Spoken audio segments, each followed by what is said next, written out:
Like we got some people showing up. Thank God.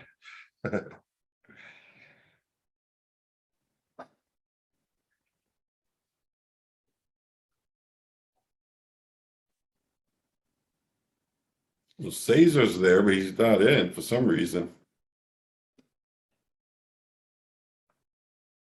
Oh, he's here now.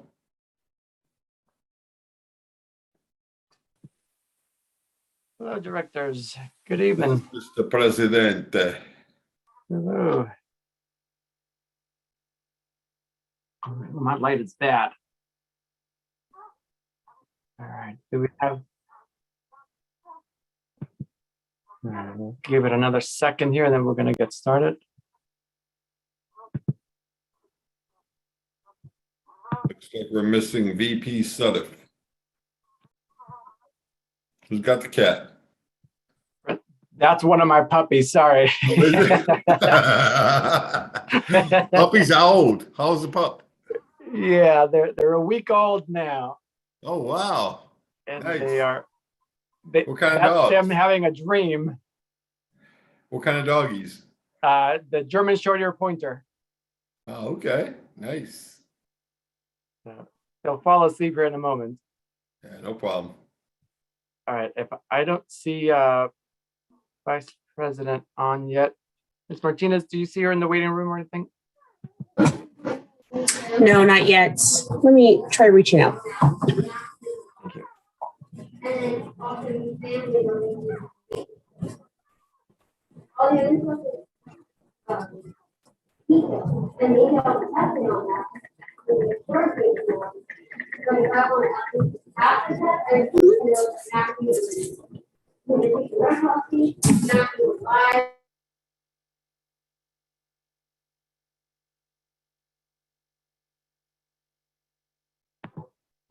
right.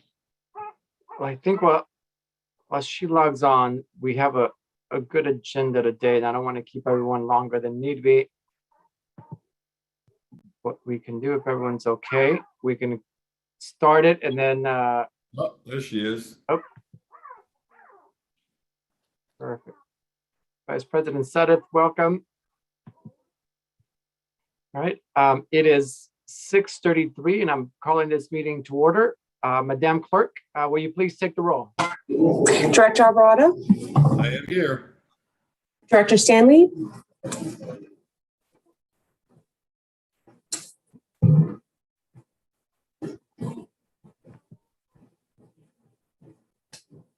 Director Stanley is on Director mute. Stanley, you're on mute. I'll give you just a moment.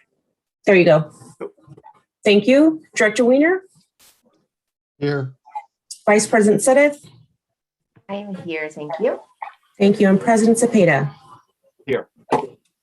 Thank you. We have a quorum. All right. Now it's the time for public comment for this for items not on the agenda.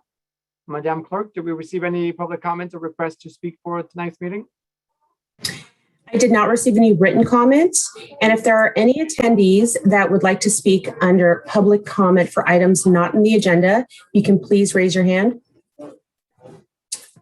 Seeing none raised, we do not have public comment. All right, thank you for that. And as a reminder, Vice President Sudduth will be serving as our parliamentarian for tonight's meeting.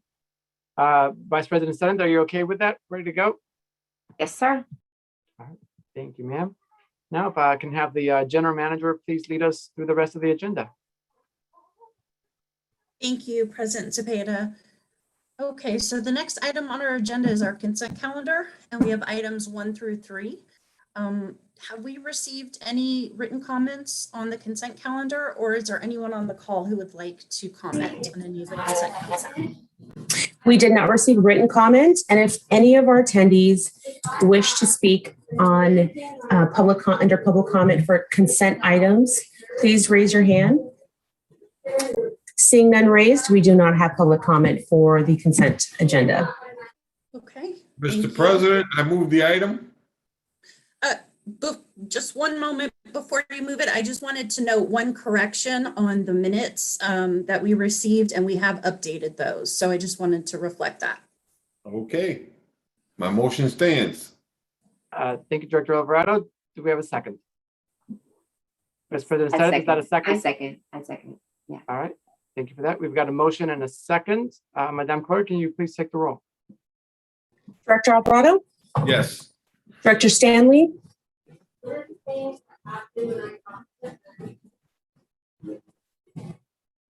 you're on mute, Director Stanley.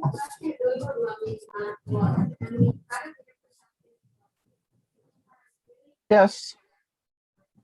Director Weiner, Yes. Vice President Sennett, Yes, ma'am. President Cepeda. Yes. Thank you. Motion passes. Okay, so the next item on our agenda this evening is the regular calendar. And the first item we have is a presentation on West County's GIS program. This is an overview. So there's no action on this item. We just wanted to update the board on what we're doing. And I'm going to hand it over to Michael Savannah, our Director of Infrastructure and Planning, and he will introduce the item. Michael? Good evening. Can we bring, oh, here he comes. So thank you all for allowing us to present this evening. We're going to go through a very brief overview presentation. Brenda, do you have the presentation that you can pull up, or are we running it? I believe Mohammed is running it, but I can run it. I have it ready too. It's up to Mohammed. Mohammed, can you pull the presentation up?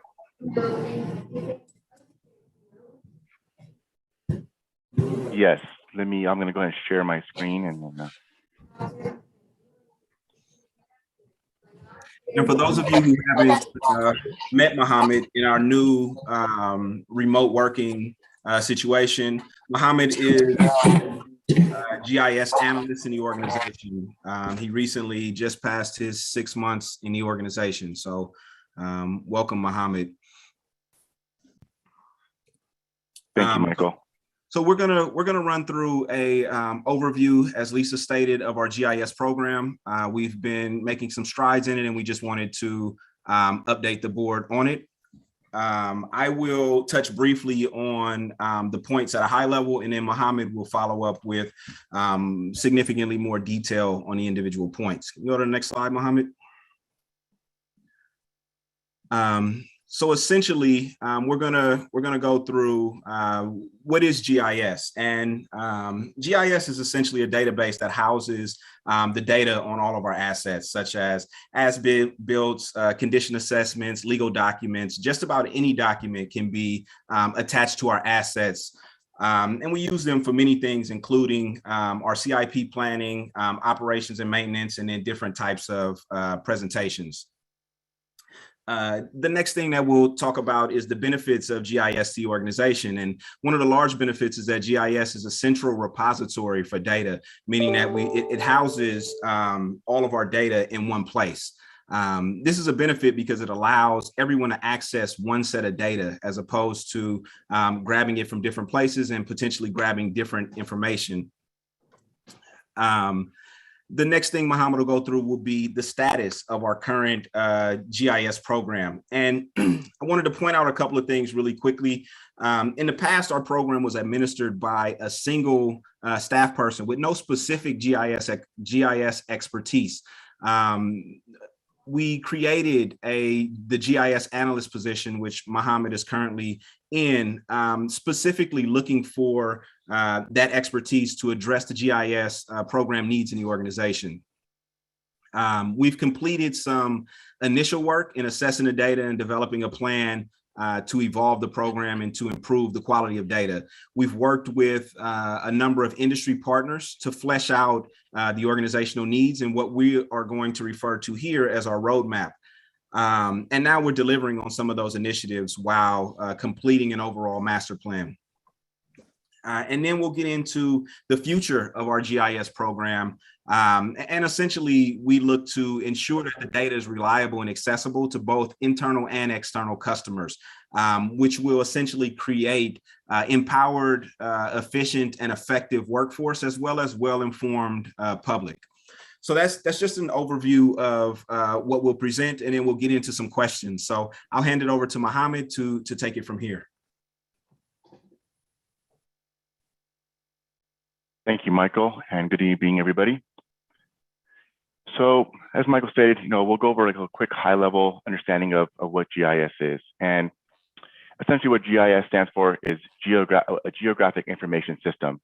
And what that really kind of boils down to is information that has some sort of spatial reference, right? So rather than just seeing a bunch of information in a table, for example, or in some sort of PDF document, we can relate that information to some sort of geographic location and actually show where it actually is relative to an X and a Y coordinate system. And that information is then stored in a database. And for those of you who may be familiar with a database, I'll just kind of quickly kind of share what a database is. A database essentially is a container that you can put data in. It houses all your authoritative data that we have vetted and have stated that this is the information that we want to maintain and see moving forward. One of the difference between a database and a GIS database is that a GIS database is typically referred to as a geodatabase. Essentially, just saying it has a spatial reference. So it's a database with a spatial reference, so geodatabase.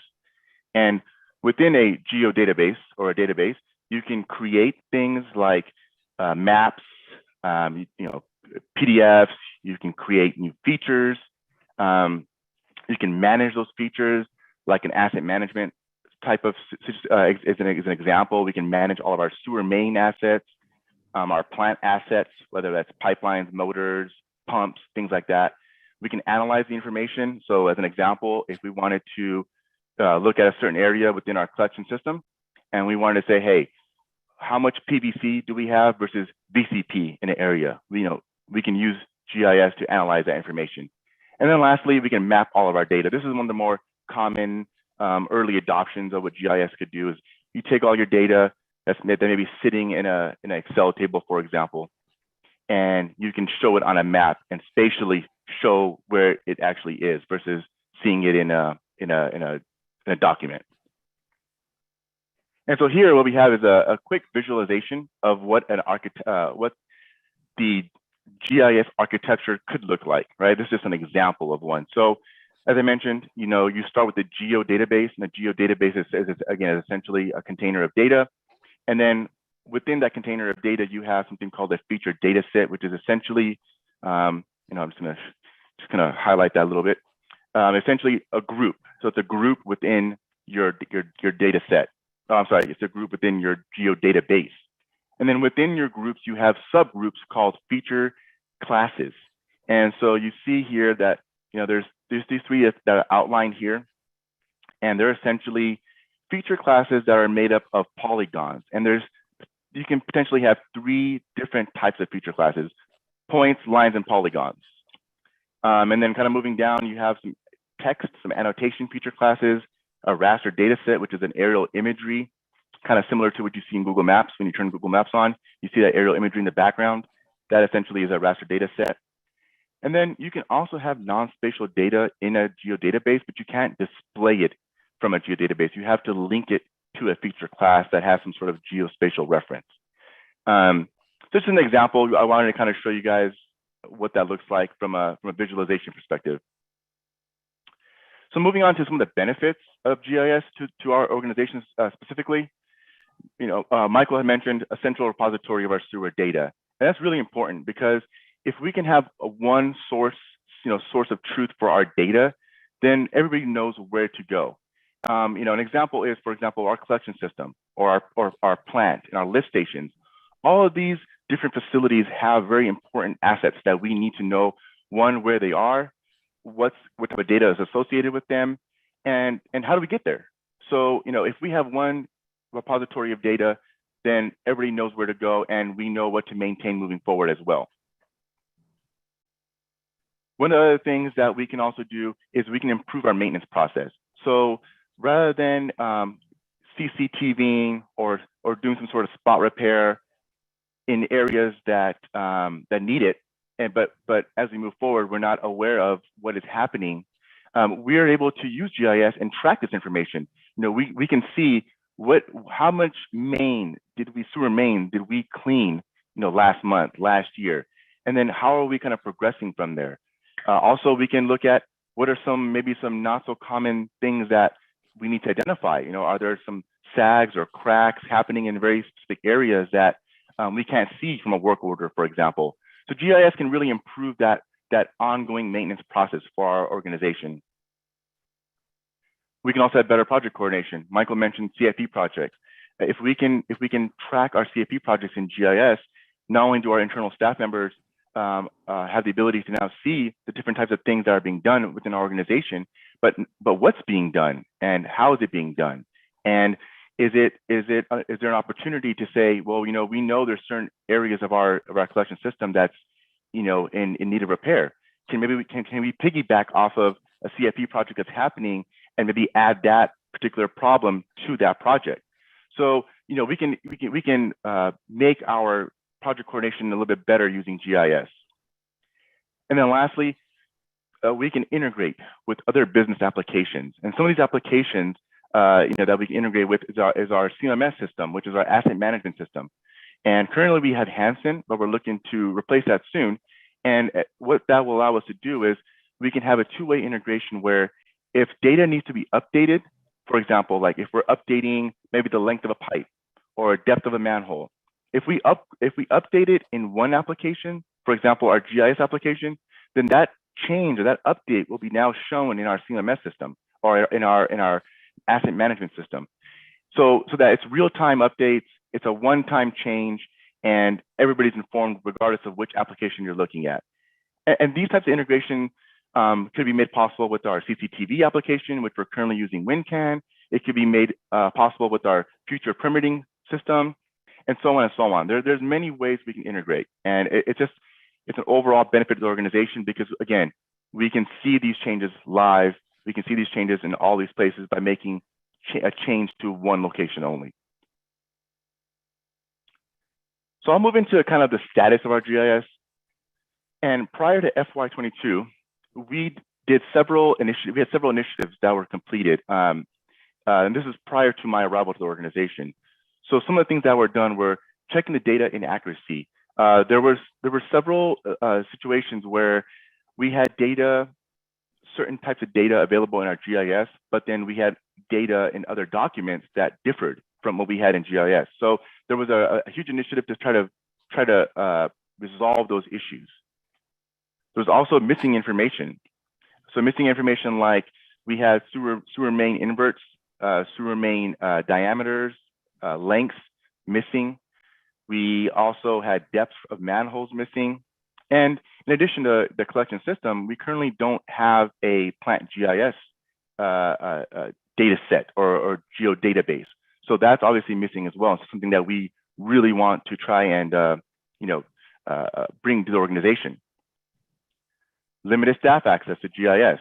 So prior to my arrival, staff who only had the software installed on their desktop or laptop were the only ones who were able to really access GIS. So majority of our end users didn't really have access to the GIS data.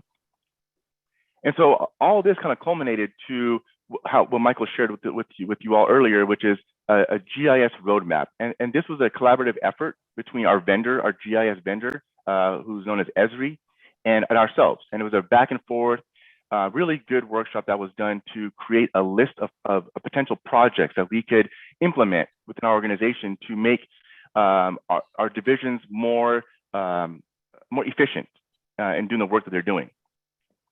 And I'll highlight some of these roadmap initiatives in a slide here in a little bit.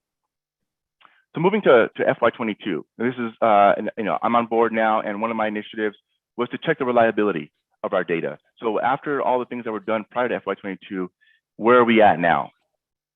And then doing a data assessment. Does the data still need to be looked at? And if so, where and what do we need to do? And that led to one of our current projects that we're actually looking to hopefully achieve here in the coming months is our data development services project, our combined RFP RFQ, which is going to look at a multitude of things: data gaps, data inaccuracies, how to take data from spreadsheets, for example, or PDF documents, and bring it into our GIS so that it can be contained in one central location. One of our big benefits that we've identified early on.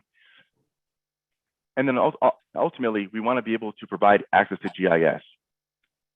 And so what I'm going to do here is I want to be able to share with you all a quick demo of how we've thus provided GIS access to our users. So I'm going to just get out of this presentation for a quick minute. And I'm going to stop sharing this screen. I apologize. I am not very good with Zoom, so I'm just gonna. All right, I think I got it here. Okay, I hope you all can see a map with our sewer mains and sewer manholes.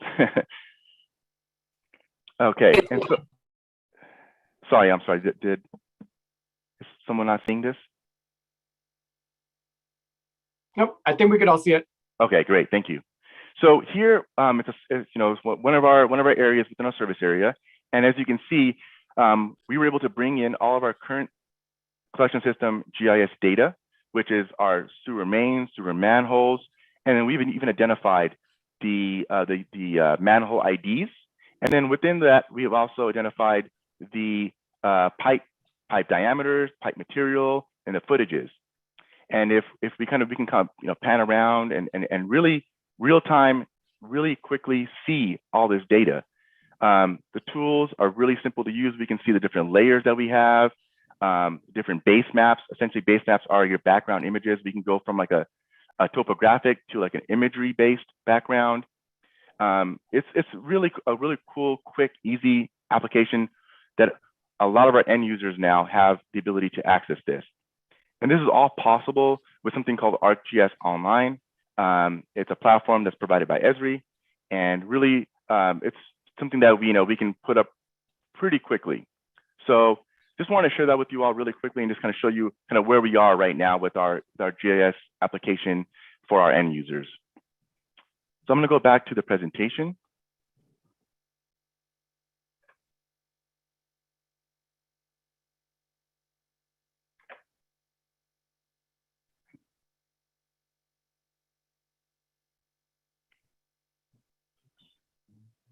All right. All right. And so earlier I was mentioning that we had a roadmap that was created, and there were several initiatives on that roadmap. And so here it's just a quick snapshot of some of those initiatives. And the one that we're really proud of accomplishing thus far is our digital sewer viewer, which is one of the higher priority ones that were identified from that roadmap project. And the digital sewer viewer is exactly what I just shared with you a few minutes ago, which was that ArcGIS Online GIS viewer, which made it possible for all of our end users to access our GIS data. And one of the things we have in progress currently is working with our EC division and providing them industrial user locations. And within those locations, they're able to see who the point of contact is, their contact info, the address, and the type of industry that they are. So really happy to say that we're making some good progress here on these initiatives, and I'm really looking forward to taking these initiatives to the next level. And that kind of leads me to the future of our GIS. So one of the things that Michael mentioned earlier as well was our master plan. And our master plan is kind of a culmination of everything we're trying to do. This roadmap that I had just shared with you all is part of our GIS master plan, in the sense of we want to take our roadmap and we want to identify the top priority items all the way down to the least priority items, and then break it down to a point of when do we want to do this, what kind of budget do we want to assign to it, and how will it look when it's all said and done. So that's a big part of our master plan. Another big part of our master plan is our enterprise GIS system. So I had mentioned earlier that our current GIS application is hosted on a cloud-based system called ArcGIS Online, but that's something that we don't really have control of, because our vendor really controls the configuration of that platform. But an enterprise GIS system is much more configurable. We can deploy it to our internal needs, our division needs, and how each different division needs to utilize GIS. So that's a huge benefit of an enterprise GIS system. In addition to that, we get really cool tools that ArcGIS Online can't provide, but an enterprise GIS system can. One example is a utility network. A utility network essentially is a modeling platform for our lift stations and our treatment plant, where we can really drill down and see the different types of pumps, motors, the processes that we have within each of these facilities, and really see it in a way where it makes sense to be able to manage those assets in a GIS environment. And that's not possible in a non-enterprise system. And then lastly, we want to make GIS accessible to the public, because we know that our public cares about the projects that are happening in our street. You know, what's the project cost? What's the project name? What is the extent of this project? What's the timeline? And who can we contact in case you know, one of our public members have a question about the project? And I'm sorry about that. That was not supposed to happen. You know, what's the timeline of the project? And I'm sorry, I just lost my train of thought there. Oh, and I'm sorry. What streets does this project impact? What is the extent of the impact of this project? So all this information will be very valuable to our public, and you know, we can make that all possible with a public-based GIS system. And this is just again, a visual representation of what a future GIS model could look like. So here again, you know, I'm kind of highlighting here with my red blinker here, our authoritative GIS data, or our geo database. And that's essentially our hub, our housing of all of our data. And within that, we can make the integration happen with our GIS and asset management system. We can make the integration happen with our Hansen or our CMMS and whatever our future CMMS will become. Also our WinCan, which again is our CCTV software. And then that gets all pushed up to a mapping portal, which currently is ArcGIS Online, but in the future, we're hoping it's going to be our enterprise solution. And then within that, we can make very specific applications for our external stakeholders and our operations group. And these are just examples of ways of what we can do. You know, we can create cleaning applications, CCTV applications. We can create for our EC department, we can create fog and wipes story maps or stories about what exactly that program is and how does it work. So the possibilities are limitless. This is just an example of what we can do and what it could potentially look like. And we're pretty excited about, you know, where we're going with this. So with that, that was the presentation, and you know, we can take any questions from here. Mohammed, thank you so much. That was a really great presentation. Thank you, Michael, as well. Directors, do we have any questions from the board? Director Stanley, I see your hand up there. Yes, Mohammed, that was fabulous. Thank you so much. Could you have a copy of that presentation sent to the directors? Yes, I believe it's part of the packet. Brenda, is that correct? It was included in the agenda. That's correct. Part of my problem is I don't do well with that. I wanted to print it, so I'll do it myself. So how secure is this? You talk about being up in the cloud, but I don't understand technology as well as some of my other directors. So if it's up in the cloud, is it secure from other people messing around with our stuff? Michael, did you want me to take that? Okay. So yeah, great question, Dr. Stanley. So one of the things that we're really going to focus on is using a cloud platform that is industry standard, right? So there's two really main ones out there. There's Azure, which is a Microsoft-based, and then there's the Amazon Web Services, which of course is Amazon's platform. These two are the kind of the big players in the market. And when you're working with one of these, I mean, a lot of, you know, Fortune 500 companies are using these two platforms to host their cloud services. And so that's really kind of the approach we'll take, is taking advantage of secure, proven technologies that have a great security-based system already implemented in their cloud-based system. Okay, and then a few years ago, we, Michael, you might know what I'm talking about. We had somebody inspect all our pipes and assign like red zones and other colors to those pipes. can we integrate that information so that if the public was to look online, or if I was to look online, I could see where the red zones are and if it was my neighborhood, for example, could I find out when it was projected to be worked on or stuff like that? I'll take that one. I'm not exactly sure the red zones. I think that may have been our INI study, which has to do with how much water we're taking into our pipes.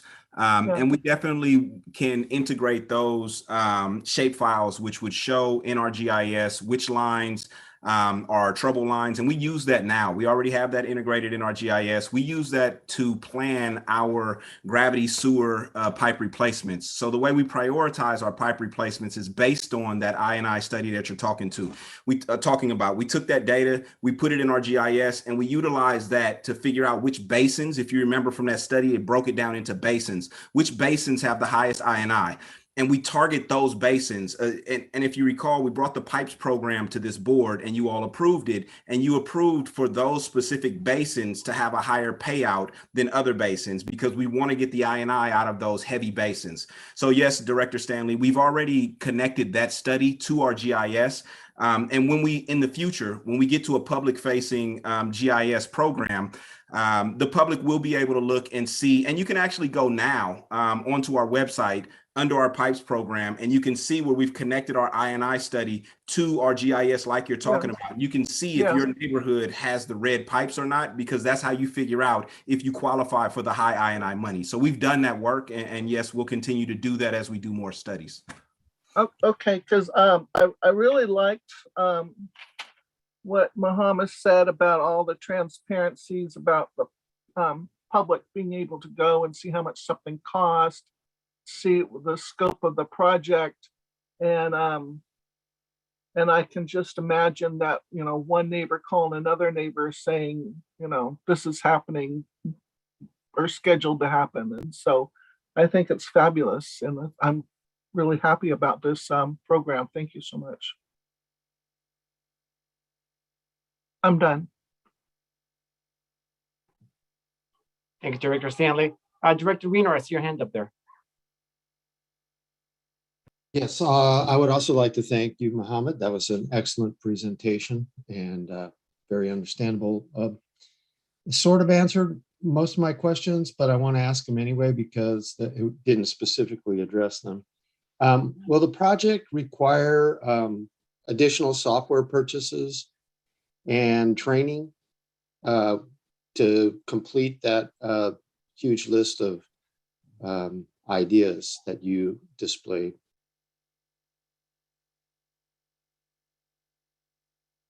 Thank you, Dr. Weiner. Yes.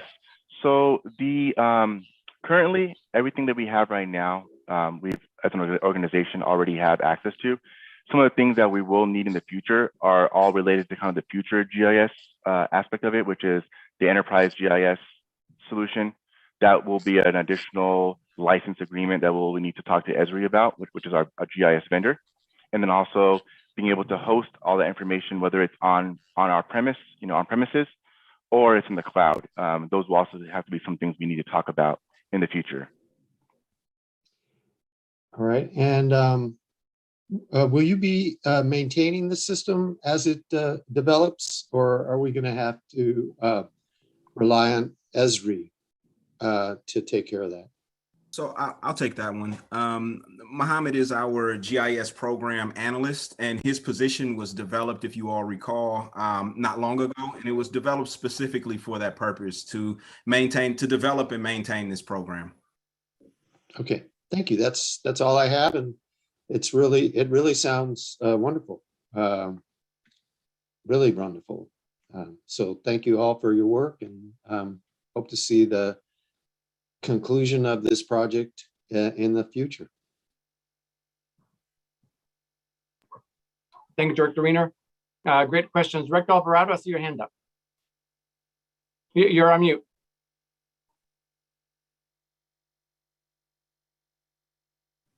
Yeah, no questions, just commenting on the presentation. Thank you all so much. Very thorough. Totally enjoyed it. Thank you. Thank you, Director Alvarado. Yeah, Mohammed, welcome to the team. Welcome to the organization here. Great presentation. Very exciting to see all the great work you've done for the agency, and it's exciting that we're moving to the cloud, that we're moving to the next generation of wastewater agency. We're no longer in yesteryears, we're in forward years. So thank you for that. Yes, thank you. Seeing no other director questions, Madame GM. Thank you. And I wanted to just thank Mohammed as well and Michael. You know, we're usually coming to the board asking for something, and we wanted to make sure that we also come to the board and share with you all of the great work that's been done and is being done to really move us into, you know, the future.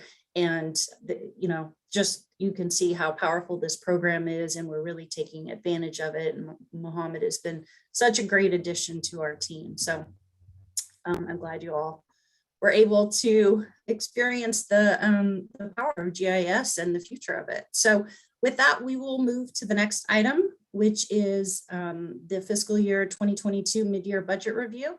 And this is to accept the mid-year budget report and approve the recommended budget amendments. We have a presentation, and I'm going to turn that over to Justin Lovell, our Director of Administrative Services. Thank you, Lisa. Good evening, President Cepeda and members of the board. So once again, I'm Justin Lovell, Director of Administrative Services. Going to pull up my screen here and share a presentation. So this evening, I'm going to present our mid-year budget review. So all the information presented tonight is through our first 6 months of the fiscal year through December of 2021. So I'm going to start off and just give you a high-level overview of where we are with our revenues and expenditures. This chart table is in the millions. So just to share where we ended last fiscal year, so this is fiscal year ending June 30th, 2021. We had total revenues of 29.7 million, and we ended total expenditures of 38.3 million. As you see, the revenues are under the expenditures, but that is to be expected, as we have told the board in the past, as we are working on our 10-year financial forecast and sewer rate model, that we are anticipating to spend some of our existing fund balance or available resources on our CIP, and that's what was occurred this last year. So then moving on to these other columns, so you can just see where we started the fiscal year, where the board adopted the budget fiscal year 2022. I'm going to go into some detail in the later slides, specifically about some of the amendments in this column. And you can see our year to date, we're right on track through, we have slightly more revenues and expenditures through December, so 24.6 million versus a 24.5 million revenues versus expenditures through December. And then where we end up on we're projecting to have approximately 115 million in revenues and 106 million in expenditures. These are pretty large numbers compared to what we've seen. I'll get into some of the future slides. I'll get into some more detail about how we ended up here and what some of our assumptions are along with our projections. So I'm going to start off with the revenues.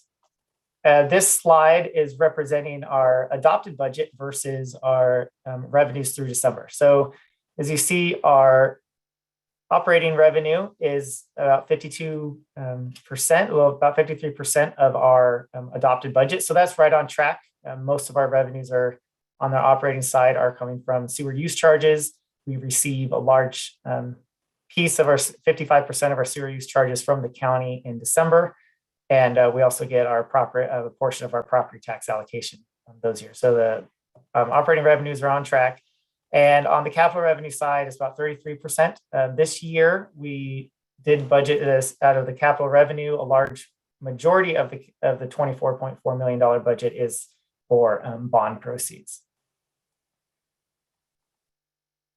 So moving on, just a little bit more detail of our of where our revenues came from. As you can see on this pie chart, 59% of our revenues for that we received through December, 24.6 million. It came from sewer use charges, debt proceeds, which is a new revenue for us this year. This is the money that we drew down from our $90 million bonds that the board and our West County Wastewater Facilities Financing Authority board approved this last September. And so that we have drawn down about 32%, which is almost $8 million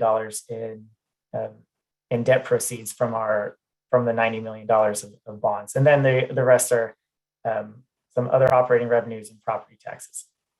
So just compared to last year, from fiscal year 2021, we do have additional revenues, but this is mostly related to, we have our really large comprehensive energy and sustainability upgrades project, which we're be calling Clean and Green, is starting and is underway, and that is probably our largest capital project in the history of the organization, and that will kind of correlate that we have larger revenues. We'll also have larger capital expenditures. So moving on, as we did analysis of where we're at, we are proposing that the board amend the operating revenue budget by 1.2 million.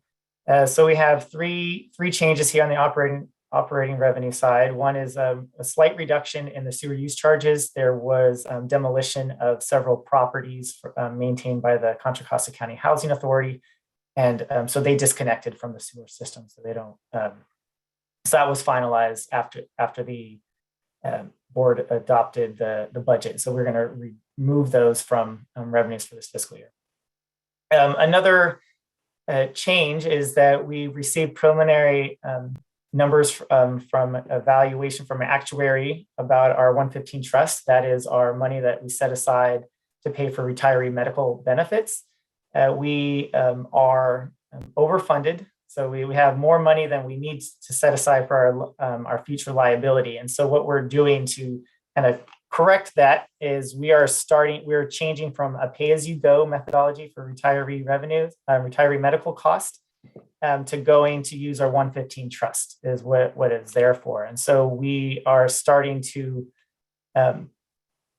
use the trust to pay for our retiree medical expenses this fiscal year.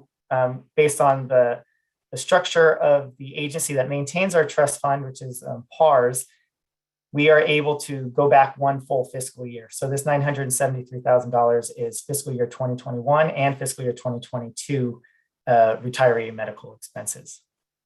And then we also did receive or are awarded from the California State COVID Relief Fund. So this is $209,000. This is a special fund that the state authorized, is $50 million, just specifically to special districts that did not receive any other federal COVID relief funds. And so we, as a special district, submitted our application, and we were awarded about $210,000 of COVID related expenses that we've incurred over the last 2 years. On the capital revenue side, we changed, we're going to add 72.7 million capital revenue. One of the large increase is that we want to have the full budget of our bonds as part of our budget. And even though we may not spend the full amount this fiscal year, that budget will roll over every fiscal year. But now that we're changing our methodology of how we are budgeting for capital projects. So once we've secured the funding, which we did with the 2021 wastewater revenue bonds, we're going to put that full amount in the budget, and we'll also have the corresponding budget for the Clean and Green project. We're also, this fiscal year, we had one remaining SRF loan reimbursement for the various lift station projects. That project is recently completed. And the majority of the $6 million of project expenses happened in prior fiscal years. And so, but we have submitted our last reimbursement request to the State Water Board, and we anticipate to get that $6 million this fiscal year. So we're going to add that into the budget. And one rollover item that did not occur this year, we are asking to add to put on the budget our grant from the SF San Francisco Restoration Authority, which is for our Living Levee project, $649,000. We haven't drawn down or requested reimbursement yet, but we will start requesting reimbursements this fiscal year, as we do have our consultant on board who is starting to do a lot of the planning work related to that project. So moving on to our expenditures. So on our non-operating expenditures, we are about 38% of the budget. This is the adopted budget. On our non-personnel, we're about on track. It's 55% of our non-personnel. This is non-personnel operating expenditures. And then operating personnel expenditures, this is paid for all our employees' salary and benefits. We're about 41% of our $15.6 million budget. Our operating expenditures, personnel expenditures are under budget. We do have more vacancies than we anticipated when the budget was adopted. We have about 15 vacancies, but we're actively recruiting several positions. We just hired 2 positions started a couple of weeks ago. We have 2 maintenance technicians who started. We also have, we're actively recruiting several other positions that we'll have filled this fiscal year. So we're hoping in the near future, our vacancy rate is going to be much lower as we fill the positions that we're actively recruiting for.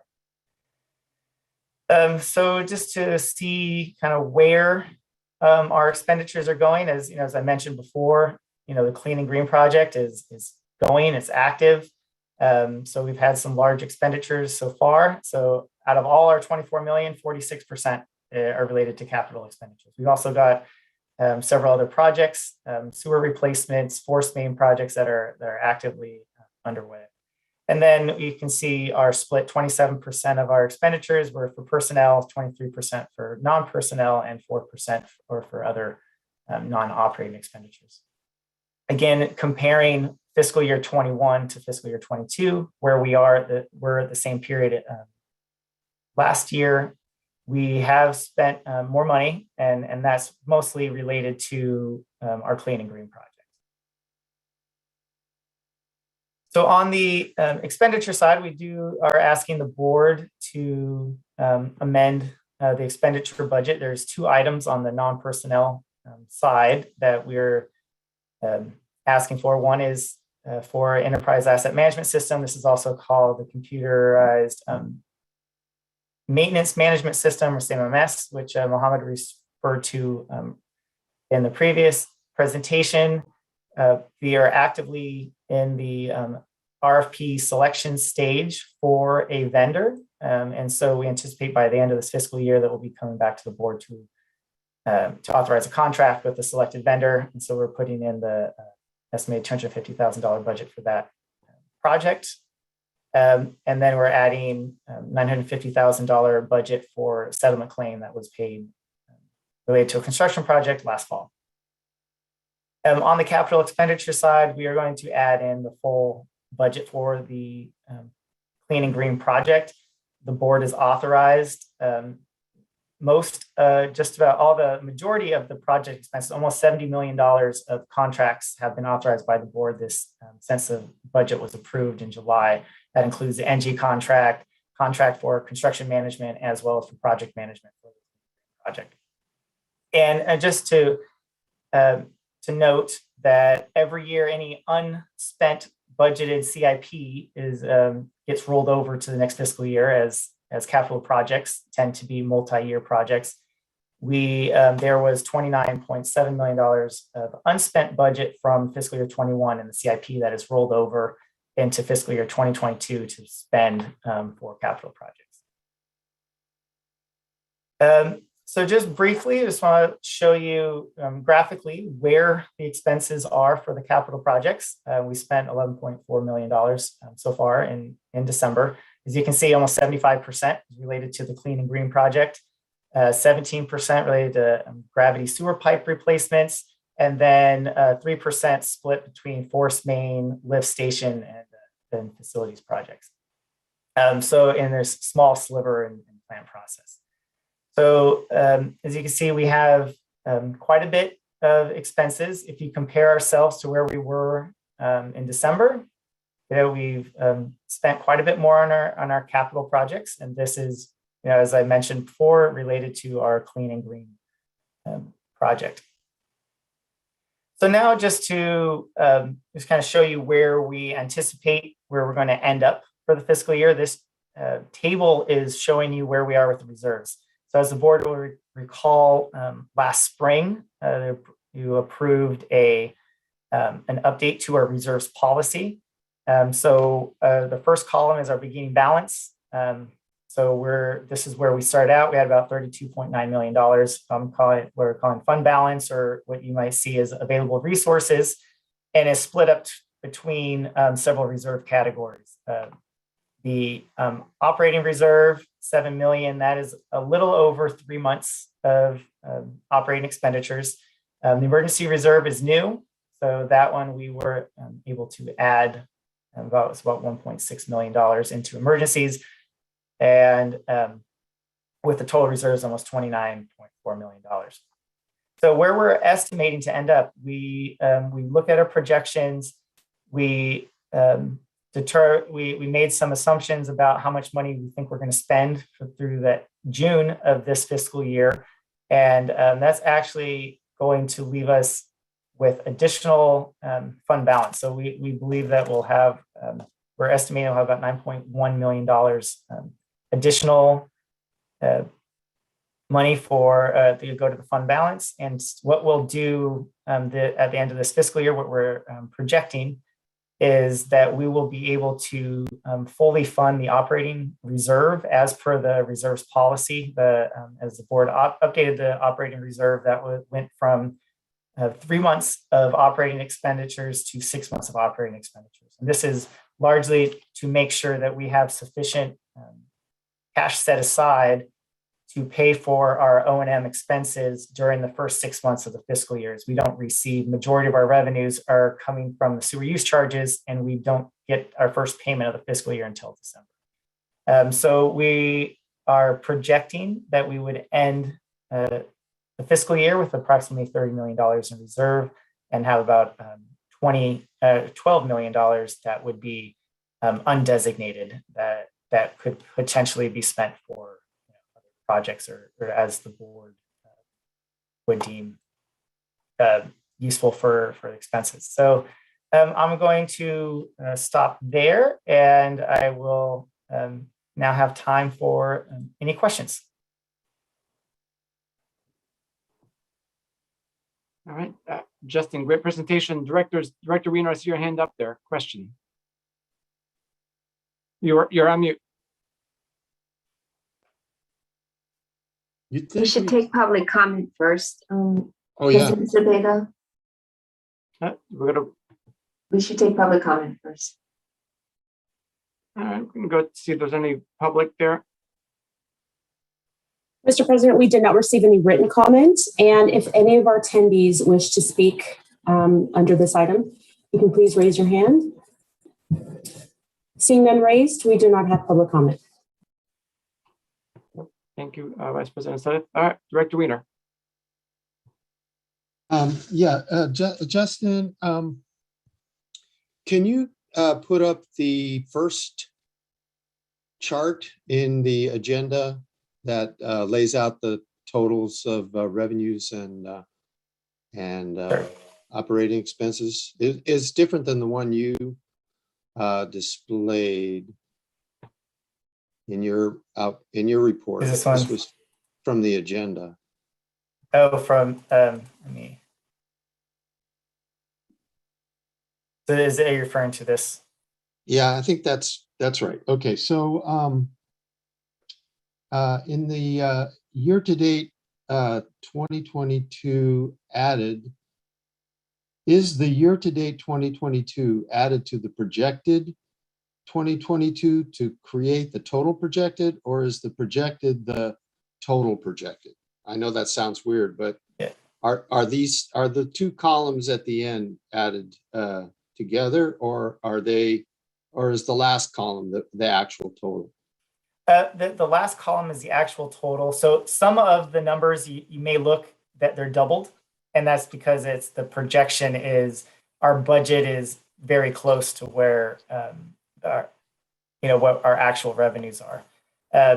But we did take a deeper dive into some expenses such as personnel, looking at what we spent through December and comparing it to our budget, and then determining that based on the number of vacancies that we have, our projected is going to be lower than what was there in the if you just doubled it. So just to answer your question, the last column is what we are projecting. And I did mention it in the staff report that for budgeting purposes, we assume that all of our existing contracts that we've entered into will be fully spent at the end of the fiscal year. This just ensures that we have that we're not overcommitting our resources that we have for other projects. So my question, these numbers don't look what I was looking at the line proceeds amended budget item. And this is under revenues that you haven't broken it out by proceeds amended budget item on this chart. This chart is a summary. It's collapsed as a high level summary of all of our expenditures and revenues, not getting down into the detail that was provided as attachments into the agenda packet. Yeah, because I was kind of confused because when you added in the borrowing, which came to about 96 mil on the proceeds amended budget item, 96 mil. And then you subtracted out the projected, you came up with $40 million diff, 41 million. And so I was wondering if that 41 million was the 42 million on the bottom line that you, in your report, that was going to end up in our operating expenses and the $12 million that was diff. That was we will be deciding what to spend that on. Right. So so if you're looking at the summary sheet that's there, let me PDF. So the $42 million is taking the fiscal year 2021, what's called the line item that says available resources, taking that number, adding the total revenues from the projected, and then subtracting the total expenditures. That's kind of how we got the 42 Yeah, million. it just seemed like a coincidence that came out to the same $42 million when I subtracted those two items from that particular line, which was part of your, we're adding in all of we're going to borrow now so we can budget it for the projects. So I was just wondering so you're saying it's just a coincidence that it's about $41 million.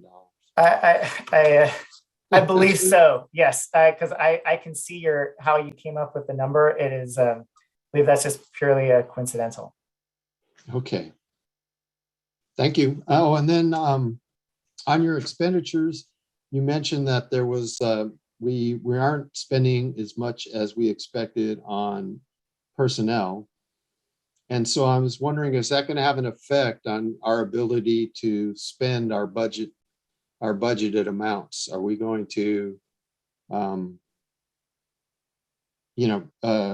not be able to spend as fast because we don't have the staff to support it? It's, I would say a lot of the expenses that are happening that are occurring now, the bigger dollar amounts are related to the capital program. We are hiring for additional project managers, but I would say we are staffed, I guess, as much as we can right now to get moving on the Clean and Green project. So since there's additional consultant support, that project's moving forward because there's consultant support. There's many, almost dozens of people involved in that project. On the other side, on the operating side, it's really slowing down just some of our regular O&M work because we're short-staffed in some areas. So if thinking on the maintenance side at the plant, they're not getting to some of their items as quickly as they would like to. They're able to maintain the items, but it's not as fast as they would hope. And same thing with some of the other vacancies. A lot of them have to be on the operating side. So it's just some of the other projects that are on our list, our work plans, are not getting delivered as fast. And mostly it's impacting our O&M budget more than our capital at this point. Those are my questions. Thank you. And thank you for all your work on the budget. Thank you, Director Wiener. Director Stanley, question.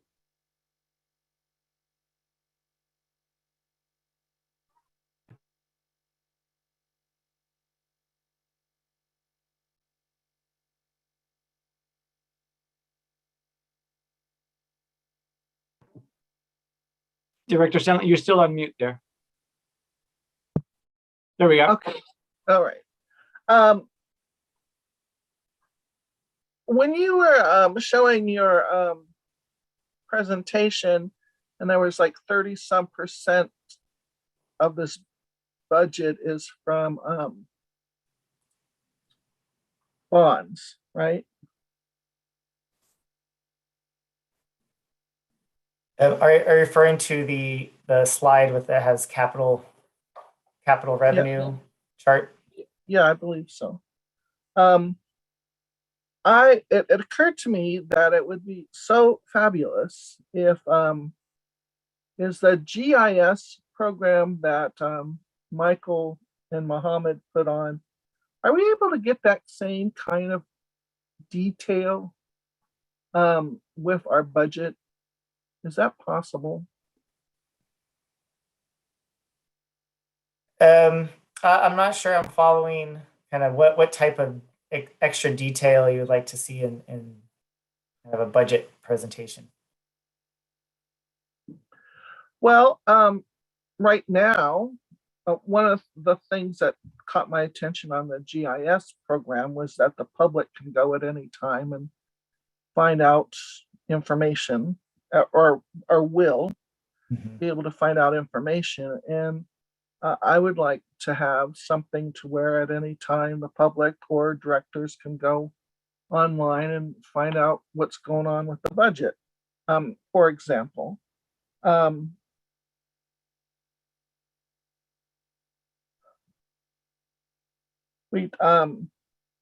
it's nice, it's great that we were overfunded in the retirees amount for almost $1 million. And now that's going into a trust, you said, but, and that would have been great to know. I also had a question about that. Is a 115 trust, is that specific for this kind of monies? Yeah, so to answer the question on the trust, so I believe it was the board in 2009 authorized the establishment of what is IRS code 115, is a trust fund that is designated for a specific purpose. And so the trust fund that was established is for setting aside money for retiree medical benefits, because that is one of the benefits is somebody who is vested and retires from West County Wastewater has the right to, depending on how many years of service, they can have retiree medical coverage. And so the trust fund is essentially a savings account to pay for those expenses. Okay, that's what I thought it was, but I just wanted to make sure. So if we do overfund it, because that's what you said, overfunded, we don't like put it into the general account and spend it on other things. We do put it into that fund, right? That's correct. So there is every pay period. So employees, depending on their MOU, will contribute a portion of their salary, plus the district will contribute the remaining, what's called the actuarial determined contribution, which is how much an actuary says we should contribute to make sure that we're funding our liability of OPEB. So what's happened this last couple years is that we've been doing a pay-as-you-go method. So we've been using our expenses to pay for retiree medical and only contributing to the 115 trust. The money that is in that trust fund is invested. And so the market has done very well. And so we've had a significant amount of earnings on that trust over the last several years. And so that's what primarily caused us to be overfunded, because a year ago we were 80% funded. And now, a year later, we're over 100% funded. Okay, and then perhaps my next two questions makes a little bit more sense of why I'm trying to tie in the same kind of detail that the GIS was talking about. And I try not to be confusing about this.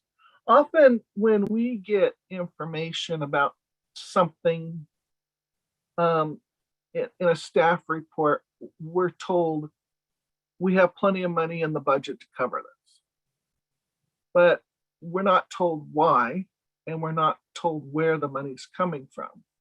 So, for example, I'm somewhat concerned about this money we got from the levy, for the levy grant, and the money we got from bonds. And then we have other categories that we're putting money in. Is the money staying safe? Is, I guess, what I'm wanting to know. If we have $72.7 million that you want to put into the budget, are we making sure that none of that money gets touched from the bond money unless it's allocated for what it was supposed to get allocated for? Yeah, the short answer is yes. The bond money is in a separate trustee bank account that the only way we can access it, there's certain procedures and documentation that we have to submit to the bank to prove that we had the expenses that were authorized as part of the bond documents that the board approved. We have to submit that information to the bank before they would, provide us with the money from the bonds. And so there are several checks involved to make sure that we're spending what money we have as what is authorized, only for what it's authorized for. Well, okay, staying on the bond issue, if you're going to ask for $72.7 million, are we going to need all that this next year? Or are you just able through documentation to say we're going to need it? So we are, for budget purposes, right, we're kind of balancing what our projections are and what authorized contracts have versus what we're budgeting is we're making sure on paper that we are designating what I'm calling our resources with different money from the different accounts that it's set aside for those specific projects, that we're not overspending somewhere else so we don't have money for what the board has already authorized to spend. So it's on, in some cases on the budget side, it's a paper exercise to ensure that, and we're using our financial system, a database to manage this. Is we're just making sure that our money is being used as was authorized.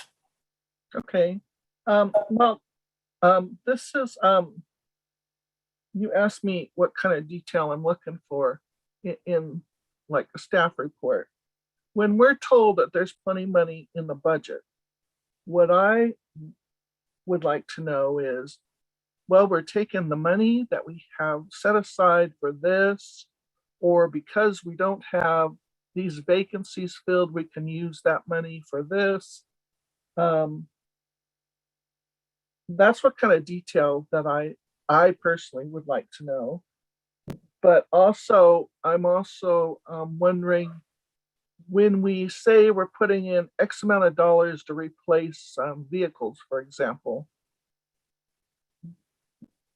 do we have some sort of trigger that says, don't touch this money, it's for vehicles? Or unless the board says it's okay to borrow from them temporarily? I mean, is there any? Justin, let me take sure. let me take these questions. So Director Stanley, first of all, the board is provided with a monthly budget report, actuals on revenue and expenditures. Oh, is there a reason you're sighing? Am I not answering your question? No, I'm just getting ready for you to listen to you. Would you prefer I not answer your question? Are we in an argument, Lisa? Just No, say- no, Well, Director your sigh Stanley, is very Director Stanley. disrespectful. Director Stanley, Director Stanley. You asked a question, and just for protocol and our code of conduct, if you would like an answer to your question, would you please allow the general manager to answer, please? I'm not stopping her. No, but your demeanor, please. We agreed to a code of conduct.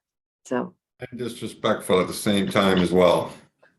just, we've had training on this. You have had multiple training on this. So if you would like your question answered, we're just asking for that, please.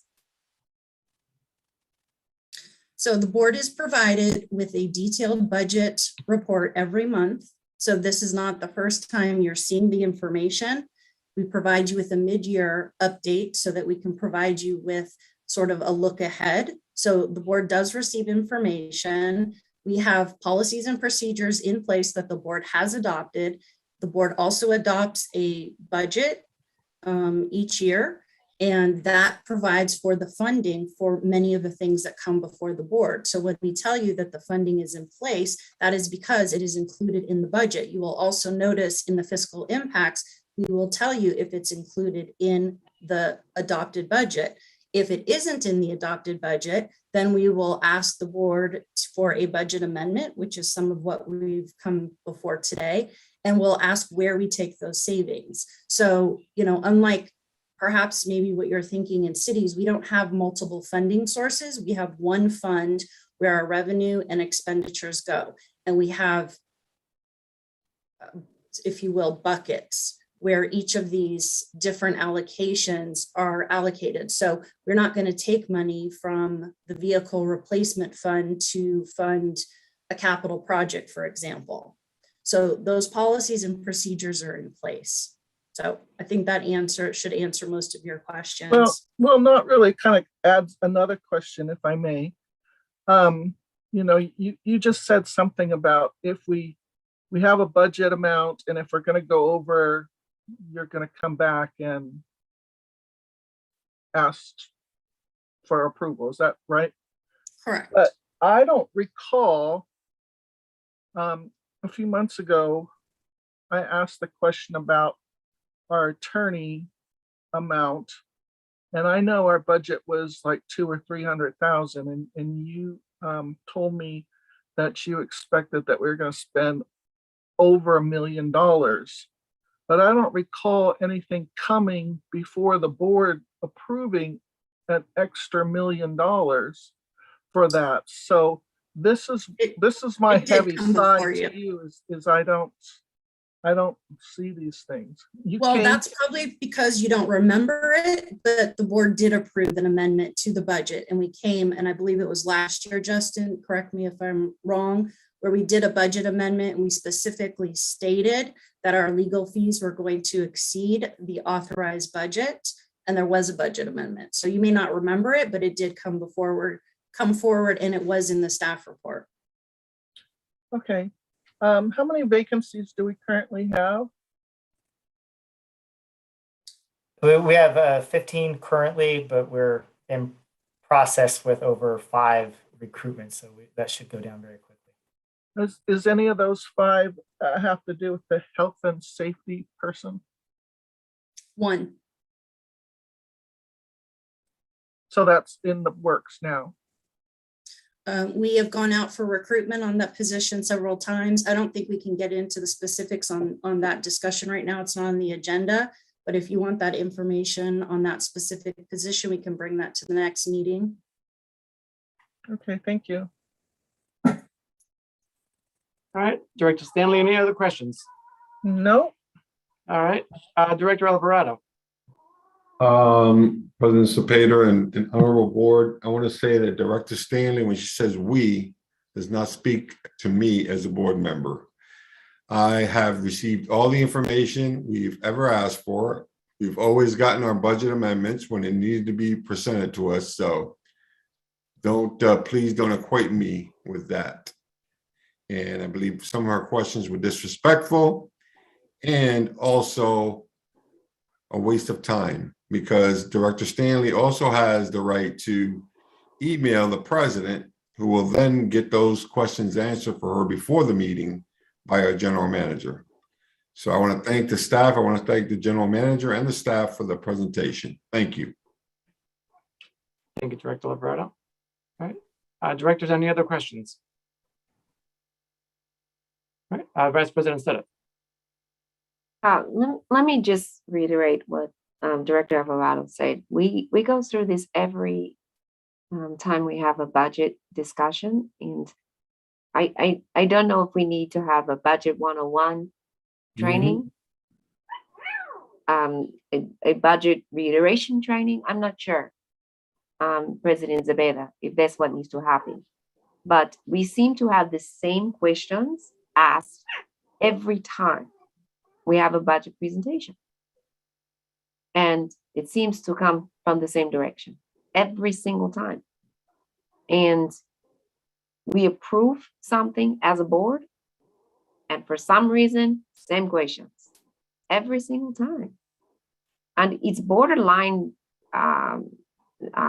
badgering of the staff.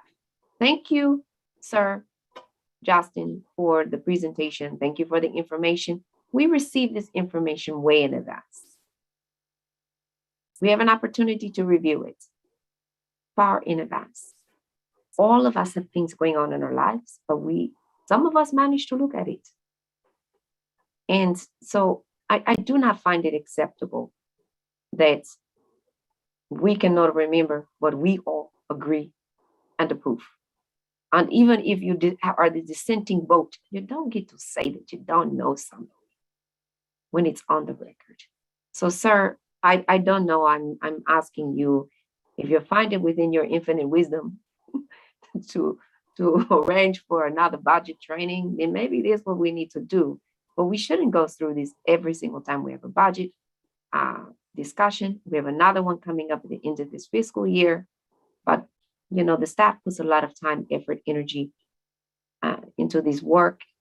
And there's a fundamental misunderstanding to equate a budget with a discussion on a tool, such as the GIS tool. Somebody who comes from using these kind of tools in my everyday work, they're not the same. We're comparing, you know, oranges to apples here. And, you know, the budget is something that's a living, breathing document. It's not a static document. It's very dynamic, and it's something that each of us should be paying attention to always, and at every meeting and in between the meetings. And it's something that is provided to us on a continual basis. And if we have questions, we should be forwarding to the general manager, who will give us the answers. And in the case of Director Stanley and Director Weiner, through you, the chair. So thank you very much to the staff. And thank you, Vice President Zepeda. Thank you, Vice President Setta. We can look and see, because we all have to take our own time into figuring out how budgets work, especially as we're dealing with multi-million-dollar budgets for this agency.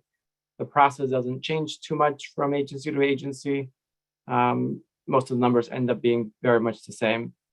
But we could definitely look into either a training for the whole board or suggested training for individuals that wish to learn more about how budgets work. Not just our agency budget, but budgets 101. But that could be something that we can look into for another time there. All right, seeing no other questions from directors, then I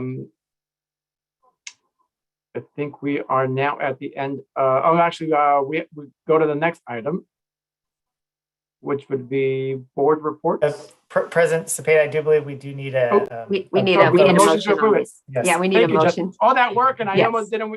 Yeah, I I was coming to correct you. We need to move this Yes, item. So do we have a I will move the motion? item. I will move the item. I'll We have a second. second. All right, we have a motion and a second to approve the item. Madam Clerk, if you can please take the roll. Director Alvarado, Yes. Director Stanley, Yes. Director Weiner, Yes, Vice President Sedith, Yes, ma'am. and President Cepeda. Yes, Thank you. Motion passes unanimously. Thank you. thank you. So the next item on the agenda is other business. And the next item is staff comments. We are going to defer those at this time. Next item would be any board reports. Thank you, Madam GM. Directors, if you have any reports for this agenda, one thing, we do have a special meeting after this meeting, so our meeting is not yet done. So I would ask if you have any reports, if you can make them as brief as possible, it would be appreciated by everyone, because we still have a little bit longer to go for our next meeting. Does anyone have any reports? Director Wiener, I see your hand up. And you're on mute. yes, I attended the following meetings since the last regular board meeting, a special board meeting, and the CASA DC political conference. I have a report on that CASA conference. Do we have time for me to give it? If you have any brief comments on it, and if you have it in writing, we could also take it in writing too. But if you want to, I have it in writing, and it's fairly brief. if you want to give some quick comments, and then if you were able to share it, that way we could all have them as well for those of us that didn't go. I'll be happy to. The CASA political conference was highly informative as usual. Much of it was spent on the potential money available to sewage agencies from the infrastructure bill passed by Congress and signed by the president. Two sources were defined to distribute the money: the state revolving fund and the EPA in its WIFIA program. California will be getting some $14 billion in additional SRF money, and much of that money will be given to projects that are defined to aid communities who have been left out of environmental improvements or differentially affected by pollution-producing developments in their neighborhoods. In other words, to correct environmental injustice. Our district serves these communities and has the opportunity, for example, to create projects that meet these requirements. We occasionally produce more, oh no, this is something else. However, nope.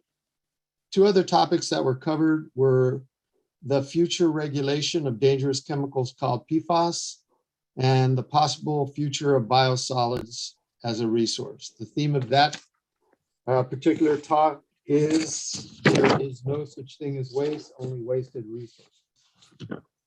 On a less happy note, for Democrats, the national political expert John Ashford from the Hawthorne Group, always a most entertaining speaker and excellent predictor of congressional elections, predicted the midterms will see the GOP capture the majority in both houses. The Dems better get busy passing good legislation through the Senate before then. Thanks, Director Reno, for that update. Vice President Suddeth.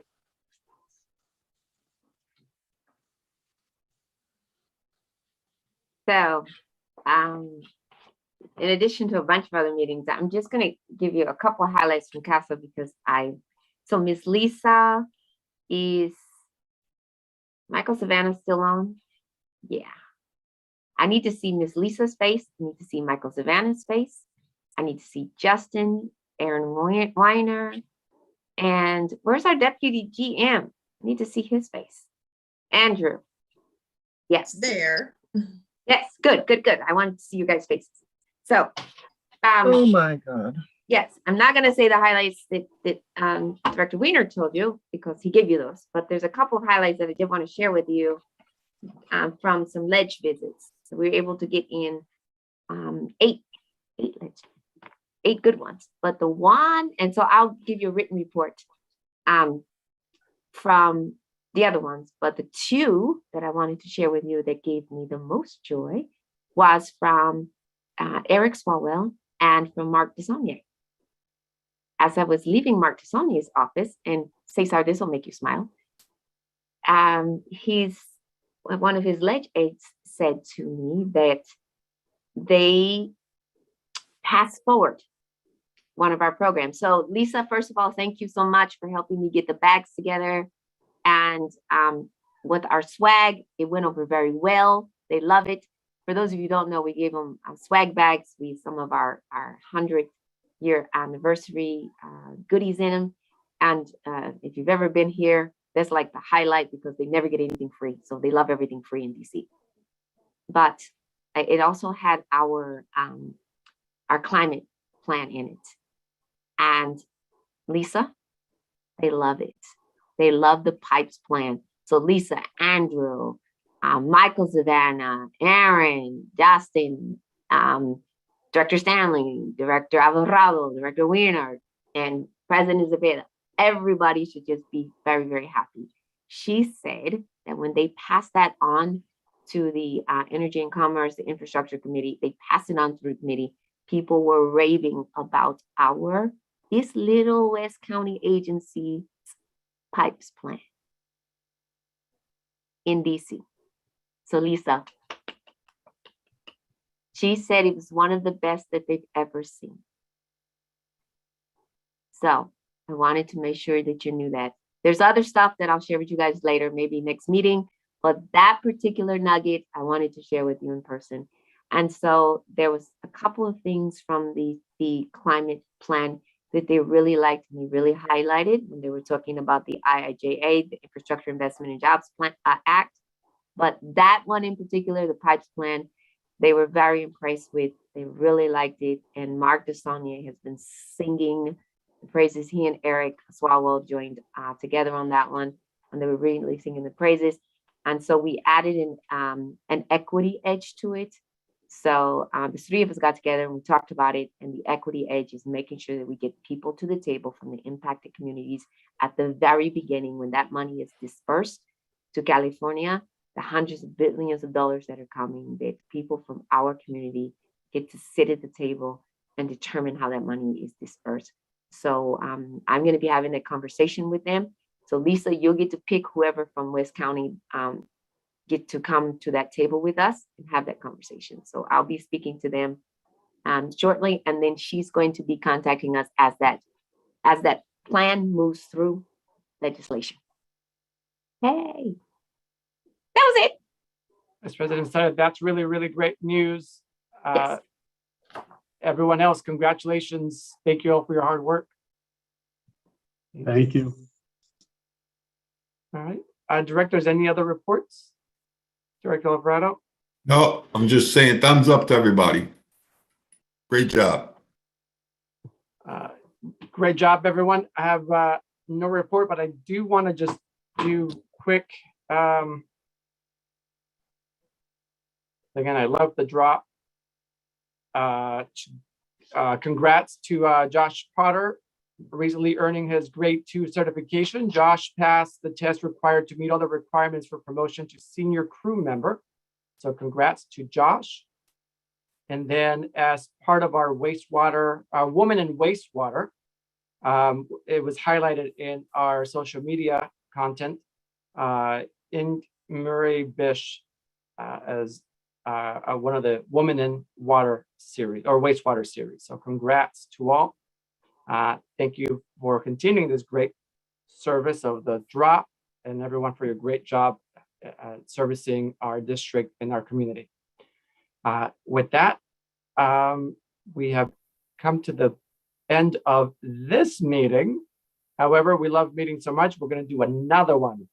So we're gonna come back. We're gonna take a quick 5-minute break and stay on this link. We'll be right back. So if you come back at 8:05, we'll proceed with the next part of the meeting.